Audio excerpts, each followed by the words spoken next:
बिस्मिल्लाहिर्रहमानिर्रहीम अस्सलाम वालेकुम।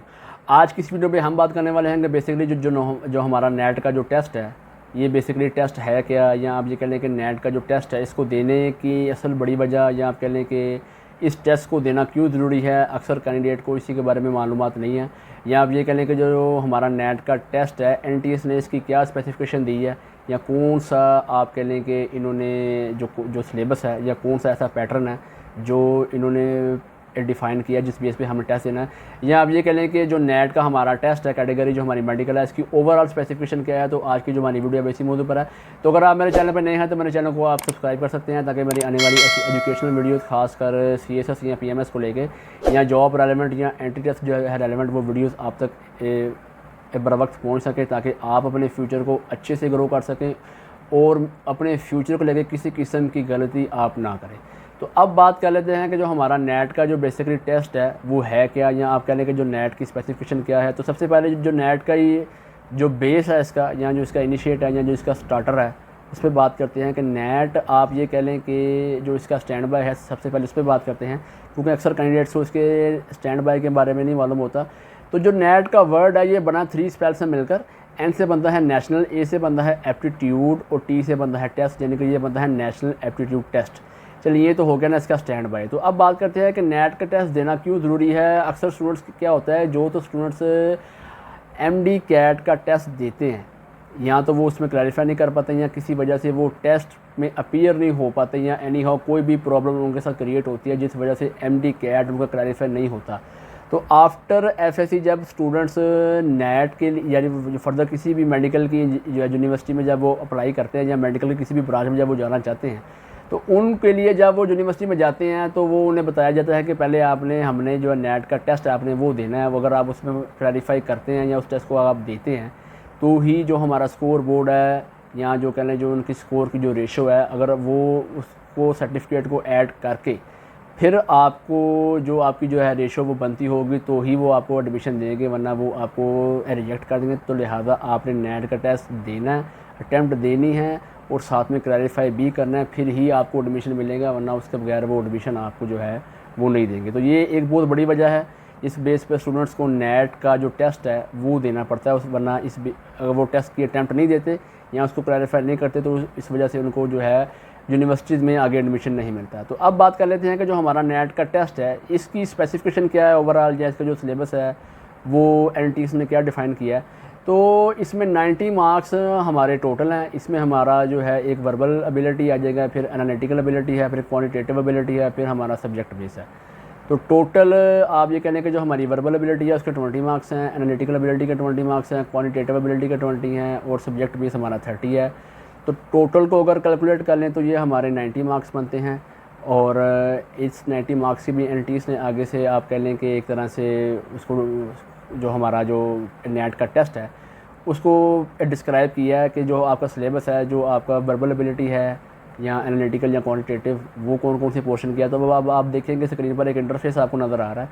इस पे फर्स्ट ऑफ़ ऑल जो हमारी वर्बल एबिलिटी है उसके बारे में बात की गई है कि जो हमारी वर्बल एबिलिटी की जो 20 मार्क्स की डिवाइडेशन है वो किस तरह से हुई है। अब आप देखिए कि जो हमारी वर्बल एबिलिटी है इसमें सेंटेंस कॉम्प्लेशन है वो 5 नंबर का है, फिर एनालॉगी है वो 3 नंबर की है, फिर एंटोनियम है वो 4 नंबर के हैं, फिर कॉम्प्रीहेंशन हमारी वो 5 नंबर की है, और फिर सिनोनियम है वो 3 नंबर के हैं।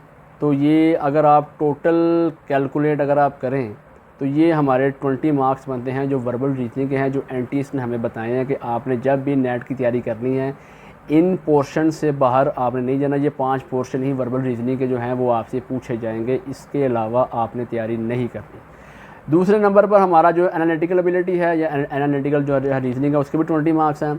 उसमें हमारा सिनेरियो बेस्ड जो है वो 12 नंबर का है, और स्टेटमेंट बेस्ड हमारे जो क्वेश्चन आएंगे वो 8 आएंगे। यानी कि सिनेरियो बेस्ड जो कह लें कि जो न्यूमेरिकल बेस्ड जो होता है वो जो है हमारा वो 12 क्वेश्चन हमें पूछे जाएंगे, और जो स्टेटमेंट बेस है हमारा वो हमसे 8 जो है वो नंबर के पूछे जाएंगे। फिर क्वांटिटेटिव जो है रीजनिंग है वो 20 मार्क्स की है। फिर उसमें अर्थमेटिक है, बेसिक अर्थमेटिक, वो 13 नंबर का है, अलजबरा 4 नंबर का है, और ज्योमेट्री हमारी जो है ये हमारी 3 नंबर की है। तो अगर इस टोटल को अगर आप कैलकुलेट करें तो ये जो है मार्क्स जो कह लें कि बनते हैं एक तरह से वो 20 बनते हैं। फिर हमारा सब्जेक्ट बेस है वो 30 मार्क्स का है। इसमें हमारा जो फिज़िक्स है वो 10 नंबर का है, केमिस्ट्री है वो 10 नंबर का है, फिर बायोलॉजी है वो 10 नंबर का है। तो ये टोटल अगर हम कैलकुलेट करें तो ये हमारे जो मार्क्स बनते हैं वो 90 बनते हैं।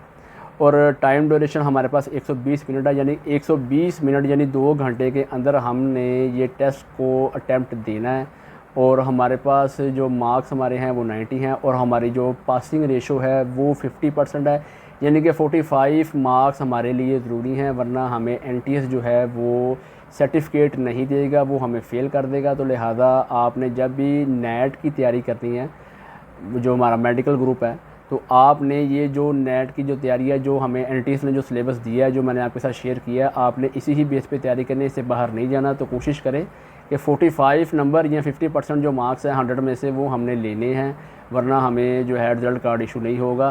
क्योंकि जो एनटीएस ने जो हमें जो दिया है, जो सिलेबस दिया है, उसको देने का एक मकसद है कि आपने जब भी तैयारी करनी है इन्हीं ही जो है पोर्शंस की करनी है, इससे बाहर आपने जो है नहीं जाना। अक्सर स्टूडेंट्स क्या कर रहे होते हैं कि जो वर्बल रीजनिंग है हमारी, या एनालिटिकल या क्वांटिटेटिव, क्योंकि आफ्टर एफएससी स्टूडेंट्स के लिए ये चीज़ जो है थोड़ी नई होती है, इस वजह से उन्हें थोड़ी बहुत इसके बारे में हाउ नाउ नहीं होती। तो जो एनटीएस ने इसको जो है डिस्क्राइब किया, उसको बताने का एक मकसद है कि जब भी आपने तैयारी करनी है, इस पोर्शन से हट के आपने तैयारी नहीं करनी, या कह लें कि इस जो पार्ट से बाहर आपने जो है नहीं जाना।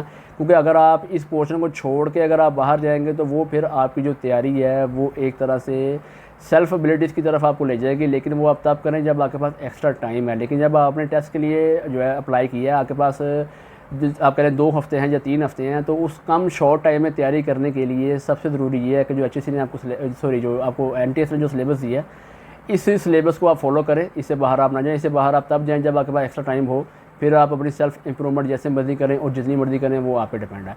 तो टाइम ड्यूरेशन मैंने बता दिया, आपके पास 120 मिनट हैं, आपने जो है 50% जो 50% मार्क्स लेने हैं, वो हमारे जो मार्क्स 90 हैं उसमें से 45% आपने मार्क्स लेने हैं। तो अक्सर स्टूडेंट के साथ क्या कन्फ्यूजन होती है, उन्हें लग रहा होता है कि अगर हमने एक टेस्ट दिया नेट का, अगर हम उस पर क्लैरिफाई नहीं कर पाए तो क्या हमारे पास दूसरा चांस है? तो वो बिल्कुल है। साल में 4 मरतबा ये टेस्ट होता है, ऐसा नहीं है कि सिर्फ 1 मरतबा ही है। साल में 4 मरतबा इस टेस्ट की अटैम्प्ट होती है। आप चारों में से अगर एक में आपने अटैम्प्ट दिया, उसमें आप क्लैरिफाई नहीं कर पाए या आप अपीयर नहीं हो सके तो आप दूसरी अटैम्प्ट दे लें, अगर वो नहीं कर सके तो फिर आप तीसरी दे लें, वो नहीं कर पाए तो फिर आप चौथी कर लें। और अगर आप साल में चारों अटैम्प्ट नहीं दे पाए तो आप अगले साल भी 4 मौके हैं, आप उन चारों में किसी में भी अप्लाई कर सकते हैं। ऐसा नहीं है कि आपके पास मौका नहीं है। तो लिहाजा एनटीएस ने जो आपको सिलेबस दिया है, जब आप टेस्ट की तैयारी करें तो इसी चीज़ की करें। एक और मेन बात मैं आपको बताता चलूँ कि जो हमारा नेट का जो टेस्ट होता है, जब हम इसको क्लैरिफाई कर लेते हैं, जो हमें रिज़ल्ट कार्ड मिलता है, इसकी एक्सपायरी डेट भी है। अक्सर स्टूडेंट्स को इसके बारे में नहीं मालूम या हाउ नाउ नहीं है। तो नेट का टेस्ट जब भी आपने देना है तो आप एक बार ये निश्चित कर लें कि जो नेट का टेस्ट है, जब आप इसको दे दिया, क्लैरिफाई आपने कर लिया, जो रिज़ल्ट कार्ड है उसकी 1 साल की एक्सपायरी है, 1 साल के बाद वो रिज़ल्ट कार्ड एक्सपायर हो जाएगा। तो लिहाजा जब आपने नेट का टेस्ट दे लिया, क्लैरिफाई आपने कर लिया, तो 1 साल के अंदर आप किसी भी मेडिकल यूनिवर्सिटी में आप अप्लाई कर दीजिए, ताकि वो रिज़ल्ट कार्ड आपका वैलिड साबित हो। वरना 1 साल का टाइम ड्यूरेशन गुजर गया तो वो जो रिज़ल्ट कार्ड आपका है वो एक्सपायर है। वरना वो फिर जब आप एक्सपायर हो गया तो फिर अगले साल आपको नेट का टेस्ट जो है दोबारा देना पड़ेगा और दोबारा उसकी तैयारी करनी पड़ेगी। तो एक और स्टूडेंट्स को मैं एक बात जो है बता दूं कि क्या होता है स्टूडेंट्स के साथ, अक्सर जब वो अटैम्प्ट देते हैं, वो जब उनको आंसर शीट मिलती है, तो आंसर शीट को जब वो फिल करते हैं, क्वेश्चन जो शीट को देख के, तो वो जल्दी से स्टार्ट में ही जो है अपना रोल नंबर लिखा और फ़ौरन जो है इसको हल करना शुरू कर देते हैं, जो जल्दी फ़ौरन हल करना स्टार्ट कर देते हैं। तो लिहाजा वो ऐसा ना करें। जब उन्हें आंसर शीट मिली है, उनके पास 120 मिनट है, यानी 2 घंटे हैं, कम से कम आधा घंटा पहले वो पूरे क्वेश्चन पेपर को पढ़ें, अच्छे से इसको स्टडी करें और उसका सलूशन अपने माइंड पे बिठाएं, और जो आपका करेक्ट आंसर है उसको भी आप अपने ज़हन नशीन करें। और फिर जब आपको लगे कि 1 घंटा हमारा गुजर गया है, फिर आप अपने आंसर शीट के जो बबल्स हैं उनको फिल करना स्टार्ट करें। ऐसा नहीं है कि अगर आपने 1 घंटा, आगे बाद 2 घंटे या स्टार्टिंग आधे घंटे में पेपर आपने फिल कर लिया और जब आप दोबारा उसको स्टडी करते हैं तो आगे बाद 1.5 घंटा पड़ा है, और फिर आप सोचते हैं कि हमारे इसमें से कुछ आंसर जो हैं हमने गलत जो है टिक किए हैं या गलत हमने फिल किए हैं। तो लिहाजा उस चीज़ से बचने के लिए, क्योंकि यहाँ पे 80-90% स्टूडेंट जो है मिस्टेक करते हैं, तो लिहाजा आपने ऐसा नहीं करना। जब भी आपको क्वेश्चन शीट मिले, आपने कम से कम आधा पौना घंटा पहले आंसर शीट को सारा स्टडी करना है, आंसर शीट की जो कहने के जो सलूशन अपने माइंड में बैठाना है, और माइंड में ही इसको आपने जो है इसके आंसर को जो टिक करना है। और फिर जब आपके पास एंड वाला जो अगला घंटा आपके पास स्टार्ट हो, उस घंटे में आपने जो है उस बबल्स को फिल करना है। और बबल को फिल करते वक्त एक बात ये निश्चित कर लें कि आपने सर्कल के अंदर दायरा लगाना है, सर्कल से बाहर नहीं जाना। अक्सर स्टूडेंट्स क्या करते हैं कि उनका जो पेन है या मार्कर है जिससे वो फिल कर रहे हैं वो गोल सर्कल के बाहर चला जाता है। तो जब आपका टेस्ट चेक होता है उस सेंस में जो हमारा जो कह लें कि जो हमारा सिस्टम है उस आंसर को जो है गलत साबित करता है। तो आपने जब भी कभी अटैम्प्ट अपनी देनी है, आपने क्या करना है कि जो आपकी आंसर शीट के जो बबल्स हैं उनके गोल सर्कल के अंदर ही आपने फिल करना है, ताकि उसका एक बिल्कुल कोना सा भी बाहर ना आए। ये आप कह लें कि एक बेस्ट वे है, या कह लें कि एक राइट वे है, या कह लें कि एक ऐसी ट्रिक है। अगर आप इस पे चलते हैं तो इसमें आपके गलती के चांस कह लें कि सिर्फ 1% रहता है, 99% जो है आप इस पे कामयाब ही रहेंगे, या आप ये कह लें कि इसमें आप जो है बेनिफिट ही मिलेगा। तो अपनी इस वीडियो में हमने जो आज की जो नेट 1M को लेके हमने ओवरऑल सारी जो स्पेसिफिकेशन को हमने कवर कर लिया है। तो अगर मेरी वीडियो आपको अच्छी लगी हो तो मेरी वीडियो को आप लाइक कर सकते हैं, मेरे चैनल को आप सब्सक्राइब कर सकते हैं, और मेरी वीडियो उन स्टूडेंट्स के साथ आप लाजमी शेयर करें जो तो नेट का टेस्ट अभी देना चाहते हैं, या जिन्होंने MD कैट का टेस्ट दिया और वो क्लैरिफाई नहीं कर पाए। तो उस सेंस में ये दूसरा रास्ता उनके पास है कि वो नेट का टेस्ट जो दे सकते हैं। इसके साथ ही मुझे दीजिए इजाज़त, और तब तक के लिए अल्लाह हाफ़िज़।